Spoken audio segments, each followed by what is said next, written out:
Question देखिए, question number 7।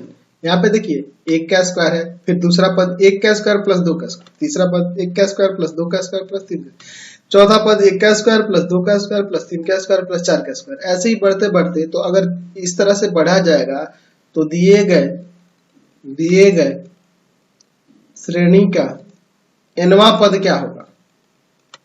nवां पद क्या होगा? तो इसका nवां पद हो जाएगा 1 का स्क्वायर प्लस 2 का स्क्वायर प्लस 3 का स्क्वायर। कहां तक चला जाएगा?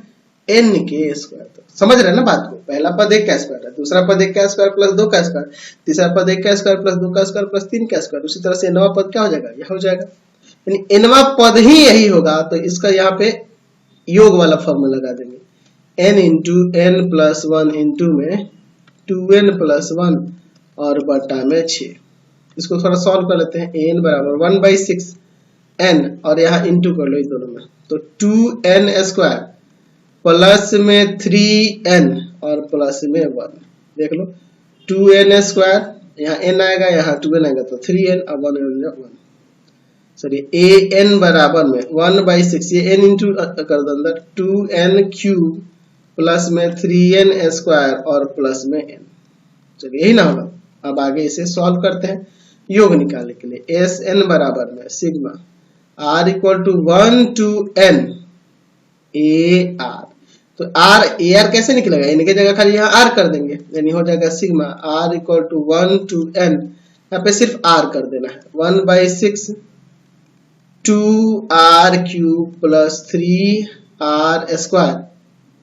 ठीक है, 3r स्क्वायर और प्लस में r।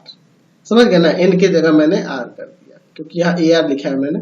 चलिए अब एक काम करते हैं, या तो ये 1/6 सबसे मल्टीप्लाई कर दो, नहीं तो सबसे बाहर रखो, ये भी काम कर सकते हैं। चलिए सबसे बाहर ही रखते हैं और फिर अलग अलग डिवाइड कर देते हैं सब में। Sigma r equal to 1 to n, अलग अलग डिवाइड कर देते हैं, बांट देते हैं।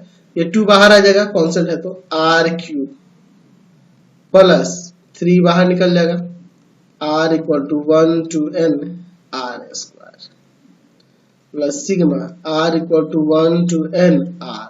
समझ गए ना? और सबसे बाहर ये 1/6 यहाँ मैंने निकाल दिया।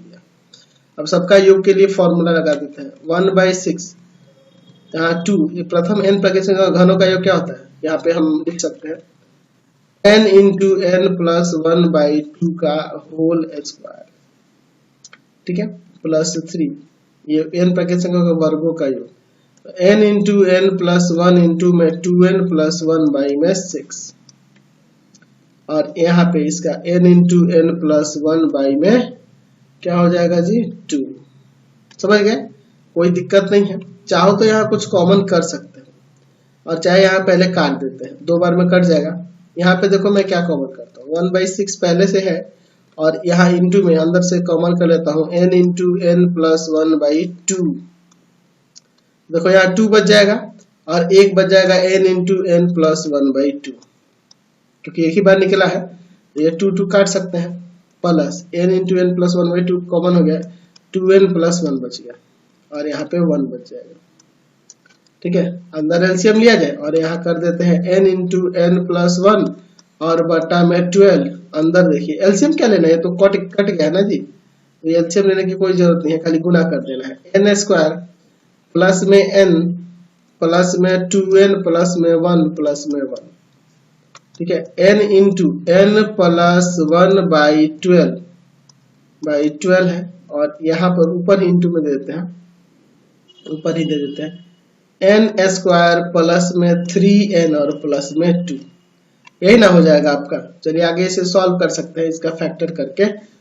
चलिए n into n plus 1 into में इसका फैक्टर करोगे तो n प्लस 1 इंटू में n प्लस 2 आएगा, आप करके देख सकते हो, बटा में 12।